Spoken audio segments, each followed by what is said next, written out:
Hola chicos, les habla el profesor Víctor Manzanero. Es un gusto y un placer otra vez poder estar en contacto con ustedes ya en un nuevo año escolar. Qué bueno que estamos ya iniciando este año escolar y bueno, y ustedes están en cuarto año, ya más cerca de la graduación, de obtener una meta. Bueno, vamos a hablar en esta oportunidad sobre el origen de la vida, que es el tema número 1 de biología para cuarto año.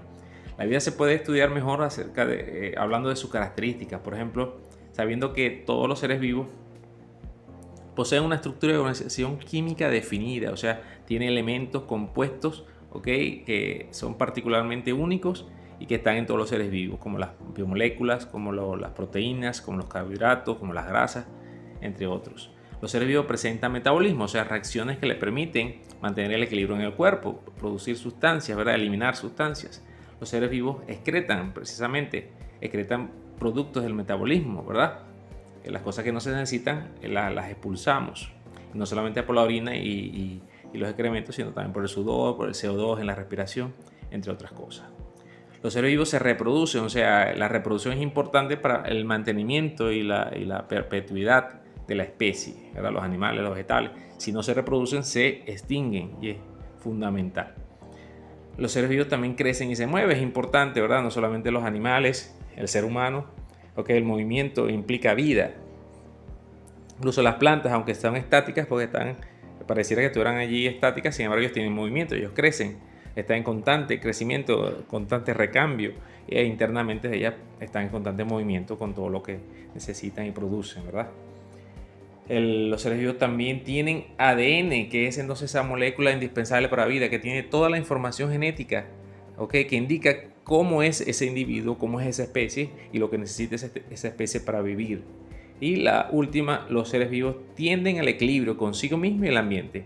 Cuando no hay equilibrio en el ser vivo, eso implica la muerte, por eso de ahí el metabolismo tiene que mantener ese equilibrio. Ahora, hablándole sobre la hipótesis de la existencia de la vida, antes se creía que la vida podía originarse a partir de materia inerte, a partir de materia muerta. Esta hipótesis era llamada generación espontánea y Aristóteles fue el primero que lo planteó, por allá en el siglo IV antes de Cristo.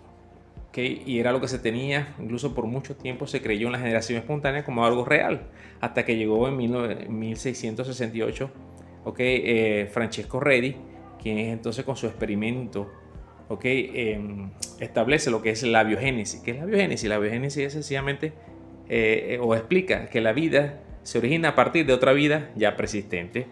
Y él trató de mostrar en un experimento, era colocando carne en unos frascos, uno los dejaba tapado y otro destapado. En el tapado evidentemente no entraban moscas y no colocaban los huevos para que se produjeran los gusanos, y en el destapado sí.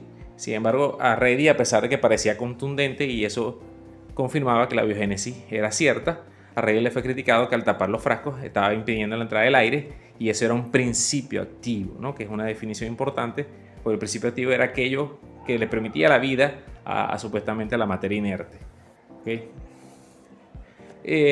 Después tenemos a Jan Van Helmont, Battista Van Helmont, en los años 1500, donde hace una experiencia para corroborar que realmente la generación espontánea era cierta. Colocaba una camisa sudada con trigo en una caja y esperaba 21 días y observaba que habían ratones. Ahora, eso para la época era sensacional y parecía que como una receta para obtener ratones y que la generación espontánea era cierta. Sin embargo, hoy en día sabemos que eso ocurría porque sencillamente los ratones entran en casi cualquier parte y ahí por supuesto se anidaban y allí con el trigo se alimentaban y podían reproducirse. Pero en aquella época no lo veían así y seguía siendo un apoyo entonces para la generación espontánea esa experiencia de Van Helmont.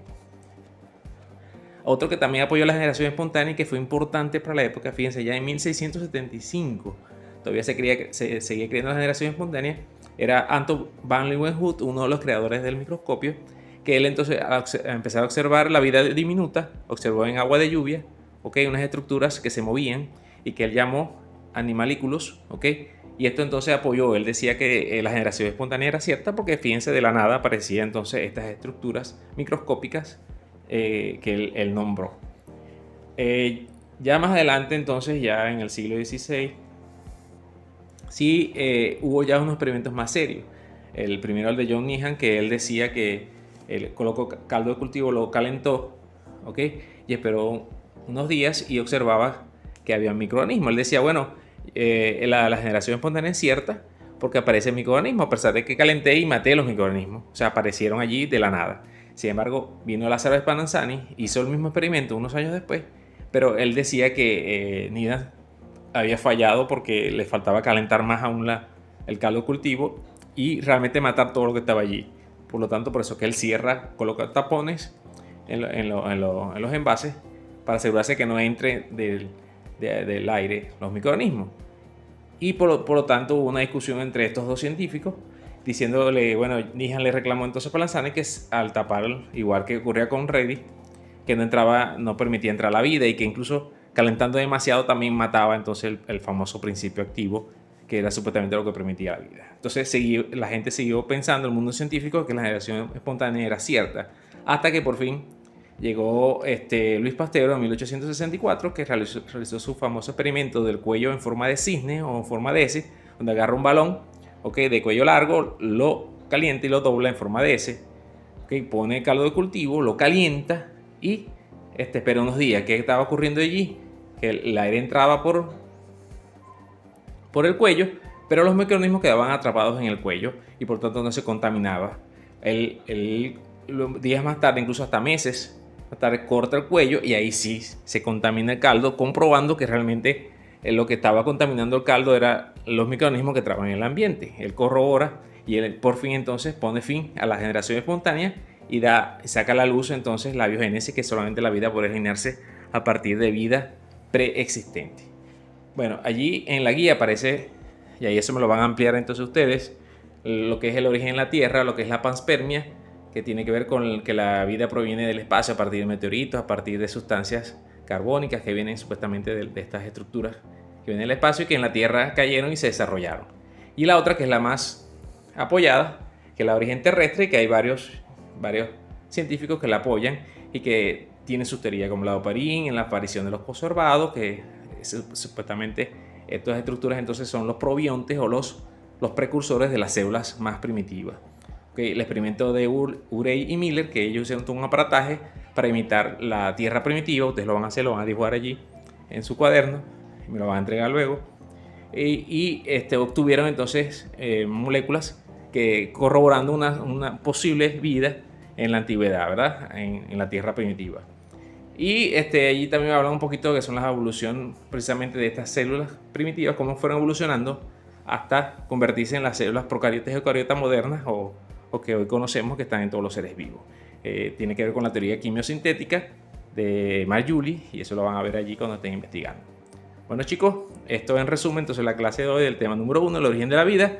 Nos vemos entonces en la videollamada, espero verlos a todos allí. Podamos compartir entonces este conocimiento y que si hay alguna duda allí la podamos despejar.